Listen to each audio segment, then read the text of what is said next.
अस्सलाम वालेकुम dear students, मैं मोहम्मद आसिफ हूँ और आज के इस लेक्चर में हम डिस्कस करेंगे चैप्टर नंबर 1 प्रोबेबिलिटी थ्योरी। तो प्रोबेबिलिटी की हम पहले डिस्कस करते हैं डेफिनेशन को। तो प्रोबेबिलिटी किसको कहते हैं? हमारे पास किसी भी इवेंट के, किसी भी एक्सपेरिमेंट के, किसी भी प्रोसेस के होने या ना होने के कितने चांसेस हैं उसको हम कहते हैं प्रोबेबिलिटी। ठीक है, फर्ज कर लिया हमारे पास, मेरे पास 3 बोर्ड मार्कर्स हैं।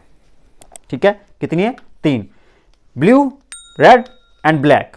तो मैं क्या करता हूं, यहां पे एक एक्सपेरिमेंट करता हूं। पहले मैं निकालता हूं, फर्ज कर लिया मैं चाहता हूं कि रेड आए। ठीक है, रेड बोर्ड मार्कर को मैं निकालूंगा। तो मैं फर्ज कर ये निकाला हूं, पहले ये निकाली, फिर ये निकाली, फिर ये निकाली। देखें, मैं 3 दफा निकालूंगा तो रेड कितनी दफा आएगी? एक ही दफा आएगी ना। तो रेड के चांसेस एक दफा आने के हैं, इसको हम कहते हैं प्रोबेबिलिटी। मतलब रेड के चांसेस कितने हैं? 1 और टोटल कितने हैं? 3। तो ये रेड की प्रोबेबिलिटी आ गई है। ठीक है, एक प्रोसेस की, एक इवेंट की हमारे पास ये प्रोबेबिलिटी आ गई है कि रेड जो ना एक दफा आएगा। टोटल 3 दफा हम निकालेंगे।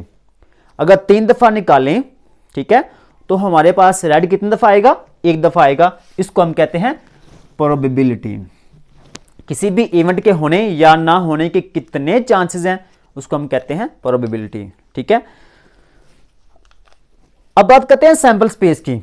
सैंपल स्पेस क्या है? सैंपल स्पेस किसी भी एक एक्सपेरिमेंट की जो आउटकम है उसको हम कहते हैं सैंपल स्पेस। ठीक है, किसी भी एक्सपेरिमेंट की आउटकम, कितनी आउटकम आ सकती है? फर्ज कर लिया मैं एक कॉइन को फेंकता हूं। कॉइन में क्या होता है? एक हेड और एक टेल। एक साइड पे हेड और एक साइड पे टेल होती है। तो मैंने एक कॉइन को फेंका, तो फेंकने पर या तो हेड आएगा या फिर टेल आएगा। ये उसकी सैंपल स्पेस आ गई है। ठीक है, मतलब ये जो हमारे पास आउटकम है, आउटकम का ये हमारे पास बन गया एक सेट। आउटकम का जो सेट होता है किसका? एक एक्सपेरिमेंट का। एक एक्सपेरिमेंट का जो आउटकम्स का सेट है उसको हम कहते हैं सैंपल स्पेस। क्लियर है? अब इसके बाद जो हमारे पास एक बात करते हैं इवेंट की। ये हमने हेड और टेल है, इसको फेंकेंगे, ये एक इवेंट होगा। ठीक है, मतलब कि इवेंट हमने एक लिया। इवेंट क्या है? हमने इन दोनों में से कोई एक या दोनों सबसेट लेंगे। किसका? सैंपल स्पेस का। इन दोनों में से या हेड लेंगे या फिर टेल लेंगे। हेड लेंगे या फिर टेल लेंगे। हेड के कितने चांसेस हैं या टेल के कितने चांसेस हैं, ये दो हमारे पास इवेंट बन जाएंगे। अब स्टूडेंट्स हम बात करते हैं डिपेंडेंट और इंडिपेंडेंट इवेंट्स की एग्जांपल्स के साथ। तो स्टूडेंट्स सबसे पहले हम बात करते हैं इंडिपेंडेंट इवेंट की, कि अगर probability of occurrence of one event, अगर एक इवेंट की जो प्रोबेबिलिटी अकर हुई है उस पर कोई फैक्टर ना हो। किसका? अकरेंस और non occurrence of other event. दूसरे इवेंट की प्रोबेबिलिटी अकर होने या ना होने से पहले इवेंट की जो प्रोबेबिलिटी है उस पर कोई इफेक्ट ना हो। ठीक है, फर्ज कर लिया हमारे पास 2 इवेंट हैं, एक इवेंट ए है, एक इवेंट बी है। एक इवेंट ए की जो प्रोबेबिलिटी है उस पर कोई इफेक्ट ना हो। किसका? प्रोबेबिलिटी ऑफ बी इवेंट का। ठीक है, चाहे वो प्रोबेबिलिटी अकर हो या ना हो बी की, ए पे उसका कोई इफेक्ट ना हो, तो उसको हम कहते हैं इंडिपेंडेंट इवेंट्स। लेट्स सपोज मैं फर्ज कर लिया कहता हूं कि एक हमारे पास है डाइस और एक हमारे पास है कॉइन। तो डाइस की जो प्रोबेबिलिटी फर्ज कर लिया वो हम कहते हैं ए और इसको हम कहते हैं बी। डाइस में आपको पता है 6 नंबर लगे होते हैं, 1 2 3 4 5 6। तो मैं एक फर्ज कर लिया डाइस को रोल करता हूं, फेंकता हूं, तो उस वक्त फर्ज कर लिया मैं चाहता हूं कि 6 नंबर आए। कौन सा आए? 6 नंबर आए। तो आपको पता है वो 6 एक दफा ही आएगा ना। मैंने एक दफा फेंका है तो 6 2 दफा तो नहीं आ सकता, एक दफा ही आएगा।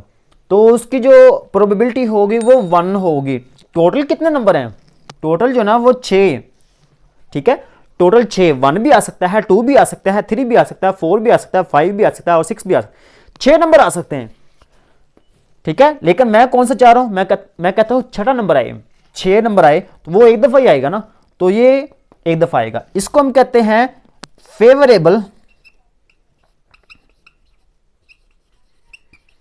Favourable outcomes. और नीचे क्या है? Total outcomes. ठीक है, टोटल, तो इसको हम कहते हैं प्रोबेबिलिटी।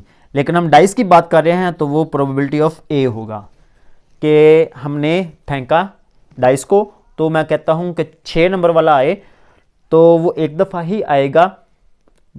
टोटल कितने हैं, 6 हैं, टोटल 6 साइड है ना, 6 नंबर की आने के चांसेस हैं, तो टोटल आउटकम्स हमारे पास 6 हैं।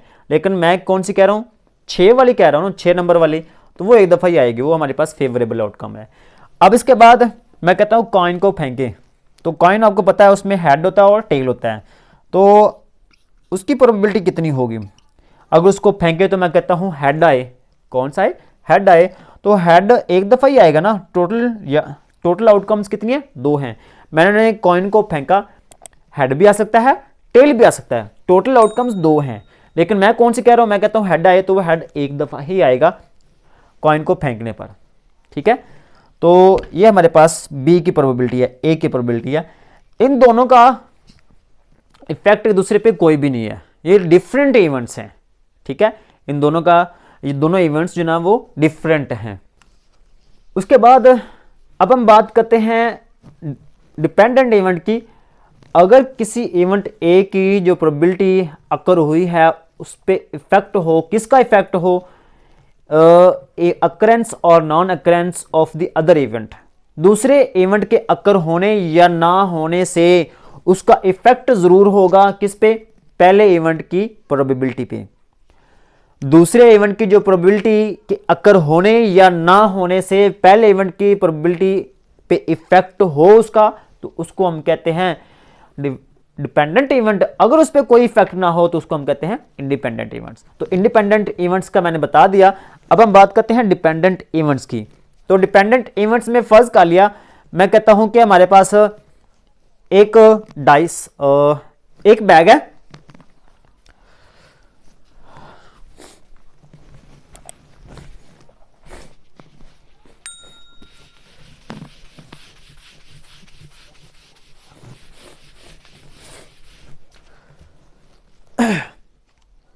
तो डिपेंडेंट इवेंट्स में मैं फर्ज कर लेता हूं कि हमारे पास एक बैग है।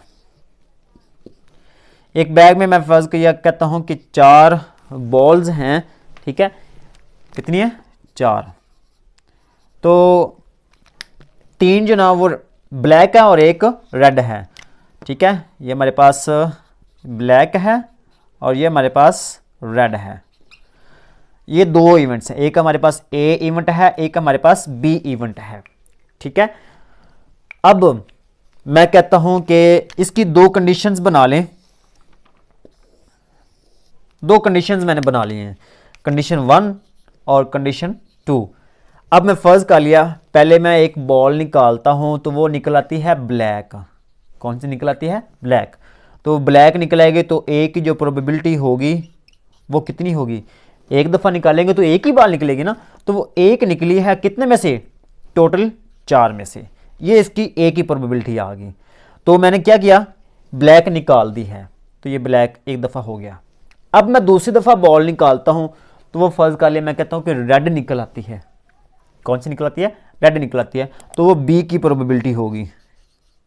बी की प्रोबेबिलिटी हम निकालेंगे तो एक ही निकलेगी ना, एक दफ़ा निकालेंगे तो एक ही बाल आएगी, वो रेड निकाली है, रेड निकल आई है, लेकिन टोटल कितनी है, टोटल आउटकम्स 3 है और हमने कौन सी निकाली है, रेड निकाली है, ठीक है। तो इस वक्त इसकी प्रोबेबिलिटी कितनी आई है, 1/3। अब दूसरी कंडीशन की बात करते हैं, तो उस वक्त मैं कहता हूं कि 4 बाल्स अभी मौजूद हैं, मैंने निकाली है पहली बाल, तो वो रेड निकल आई है। वो कौन सी निकल आई है, रेड निकल आई है। तो इसकी जो प्रोबेबिलिटी होगी वो कितनी होगी, रेड एक दफ़ा निकलेगी ना, एक ही निकलेगी, 2 तो नहीं है ना, हमारे पास रेड सिर्फ है ही एक, तो एक दफ़ा निकालेंगे, एक ही बाल निकली है, लेकिन टोटल कितनी है, वो 4 है। अब इस बी की प्रोबेबिलिटी कितनी आई है, 1/4। तो देखें, अगर हम एक ए इवेंट लेंगे तो बी इवेंट की जो प्रोबेबिलिटी है वो ये वाली होगी, अगर ए इवेंट नहीं लेंगे तो उस वक्त बी की प्रोबेबिलिटी ये वाली होगी। देखा कि अगर एक इवेंट की जो प्रोबेबिलिटी है उसके होने या ना होने से दूसरे इवेंट की प्रोबेबिलिटी पे उसका इफेक्ट आ रहा है। मैंने पहले इवेंट ए की प्रोबेबिलिटी ली तो बी की प्रोबेबिलिटी इतनी आई है 1/3। अब यहां पे मैंने ए इवेंट की प्रोबेबिलिटी नहीं ली तो उस वक्त बी की क्या आई है, वो चेंज हो गई है, मतलब उसका इफेक्ट है। इसको हम कहते हैं डिपेंडेंट इवेंट्स।